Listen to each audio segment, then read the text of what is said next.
Are you looking at this girl? She was beaten so brutally, it's hard to put into words. Just thinking about it gives me goosebumps. It's almost impossible to imagine the kind of pain she lived through. For nearly 2 years, she was tortured, burned, scalded, beaten with fire, boiling water, a hot iron, a hockey stick, anything you can think of was used to hurt her. And the ones who did this? Her own parents. Yes, did you hear that? Her own parents. Not out of discipline, not by accident, but with a level of cruelty only monsters are capable of. What kind of parent does this? Only pure evil. Her name was Sara Sharif, and this is her story. This 2023. In a quiet town where life usually moved at a gentle, predictable pace, something horrifying was hidden behind the walls of a modest house. Sara Sharif, just 10 years old, was a bright, bubbly little girl.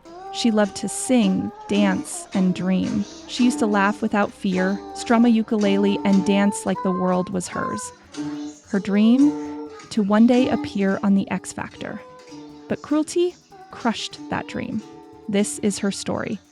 A story that is terrifying, heartbreaking, and one that forces us to ask some very hard questions. Sara was born on January 11th, 2013, to a British Pakistani family. At school, she was remembered as cheerful, brave, and full of life. But behind her smile was pain, a lot of it. In June 2022, teachers at her school in Woking noticed bruises on her face. When they asked, she said she had fallen while roller skating. That was the first time anyone suspected something was wrong. By March 2023, the bruises returned. A referral was finally made to Surrey County Council's social services. But shockingly, that case was closed just 6 days later, on March 16th, without any in-depth investigation. Then, in April 2023, Sara's father told the school he was withdrawing her for homeschooling. Effective immediately, no questions were asked, no visit was made, no child welfare check followed, and just like that, Sara vanished from public view. That was the moment the system failed, and from that point on, Sara was completely unprotected. On August 10, 2023, officers from Surrey Police were dispatched to a home on Hammond Road, Woking. Inside a bunk bed, under a blue blanket, they found Sara's lifeless body. The post-mortem painted a horrific pictures. Sara had suffered over 100 injuries. At least 71 were external wounds, bruises, burn marks, human bite marks, and scalds from hot water. There were at least 25 fractures, including 11 broken bones in her spine and evidence of a traumatic brain injury. Her buttocks showed the burn mark of a household iron. Her hands and feet bore ligature marks, as if she had been tied up. Her hair had been ripped out in chunks, and some of her teeth were broken, likely from being hit with a hard object. These were not the result of a one-time incident. These were old wounds, signs of prolonged torture, stretching back 2 years, the kind of cruelty that makes your stomach turn. Are you hearing this? The sheer brutality of what was done to this child. Only a monster could do this, and the investigation confirmed it. The people responsible for Sara's death weren't strangers. They were her own family. Her father, Urfan Sharif, 41, her stepmother, Beinash Batool, 29, and her uncle, Faisal Malik, 28. Evidence revealed a pattern of targeted abuse. Sara was often left alone in the house, neglected and physically tortured. Her removal from school wasn't just a decision, it was a tactic, a way to make sure no one could see what was happening behind closed doors. And now comes the twist that changed everything. I haven't told you yet how the police actually found Sara's body. Here's what's most shocking. After doing all of this to her and fleeing the country, Sara's father himself called the police. Yes, he called from abroad and told them something was wrong. Just listen to the opening of that call. I legally punished my daughter and she died. The call lasted 8 minutes, but he never said where he was. He only told police to go check the house. Okay, what's happened? What number? What number? Number 6. Okay. Take a deep breath.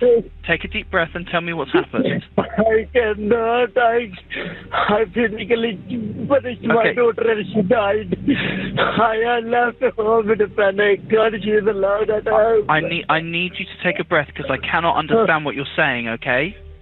Your daughter has died. I killed my daughter. That call became the starting point of the entire investigation, the moment that shifted everything. But even with all that, the most haunting questions remain. How cruel can someone be? And why didn't the system save Sara? This case, it's heavy. And to be honest, telling this story isn't easy. It's disturbing, it's painful. But we need to remember Sara. We need to keep her story alive, because her story is a warning, a wake-up call. After the discovery of Sara Sharif's body on August 10th, 2023, what followed was a desperate international manhunt.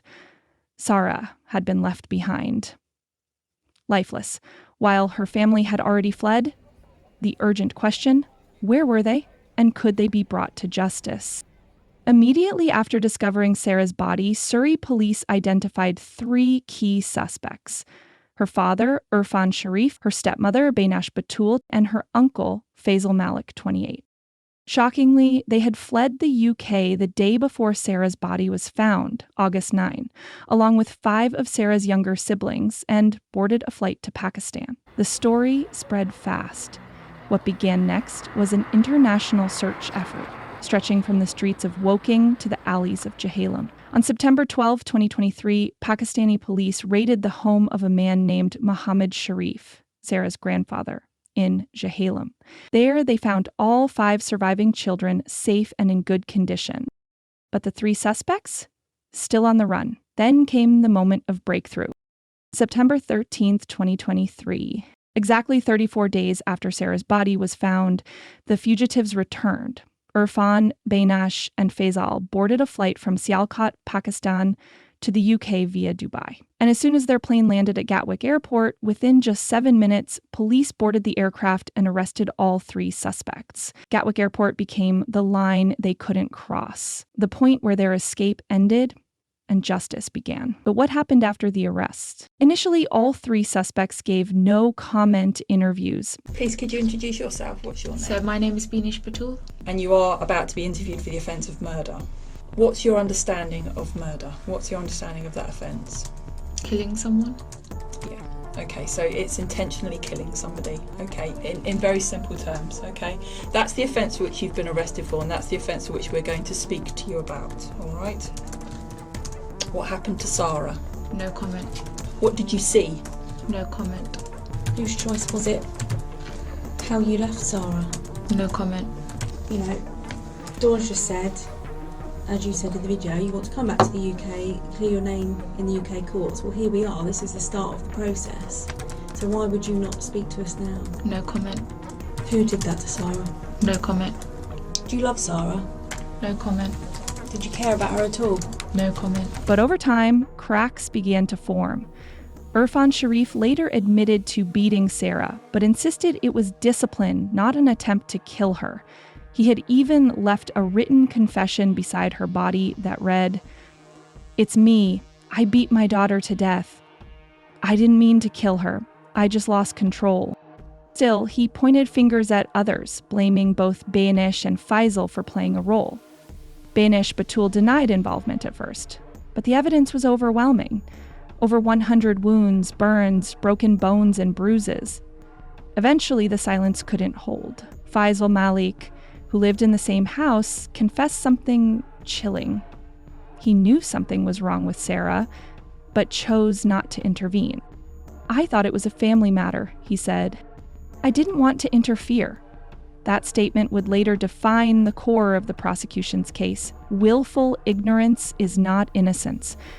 Investigators also recovered damning physical evidence from the home.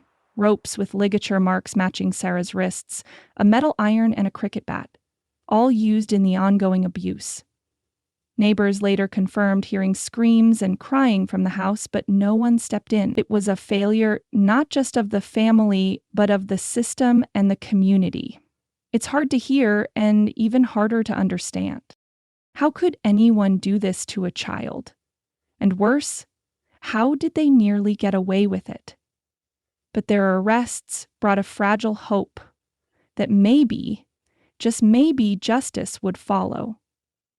London, UK, Islamabad, Pakistan. 2 capitals, 1 battle, a fight for justice in Sara's name.